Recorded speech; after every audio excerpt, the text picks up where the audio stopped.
যে বলে যে আমি সব জানি, তুমি তার বৃদ্ধাঙ্গুলি দেখিয়ে বলা তুমি কিছুই জানো না, তুমি অল্প কিছু জেনেছ। মহাবিশ্বের অনেক রহস্য তোমার কাছে এখন অধরা, এখনো অধরা, অজানা।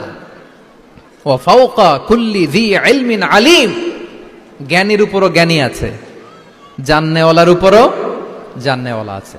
তাহলে বিনয় যেন আমাদের পোশাক হয়, আমরা যেন বিনয়ী হই। আমরা যার কাছ থেকে নলেজ নিব, ইলম নিব, তার কাছে বিনয়ী হইতে হবে। যেই পাত্রে পানি ঢালবো এটা থাকবে নিচে, আর যেই গ্লাস থেকে ঢালা হবে ওইটা থাকে উপরে।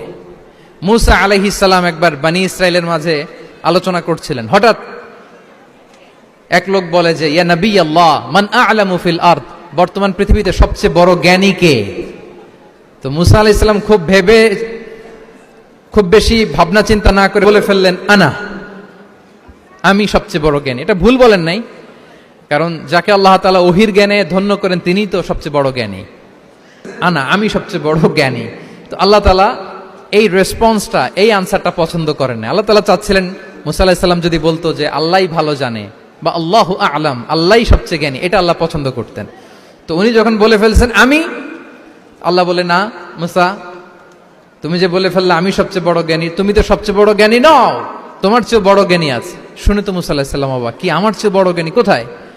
আল্লাহ বললেন ইযহাব ইলা মাজমাইল বাহরাইন, দুই সাগরের মিলনস্থলে যাও, ওখানে আমার এক বান্দা আছে ইসমুহু খাদির। ওই খাদির, যারে আমরা বাংলায় খিজির বলি আর কি, এই খিজির তোমার চেয়েও জ্ঞানী। আল্লাহু আকবার। আপনারা সূরা কাহাফের তাফসীর পড়লে জানতে পারবেন। গেলেন, নৌকার মধ্যে বসা, হঠাৎ একটা চড়ুই পাখি এসে সাগরের পানি খাচ্ছে।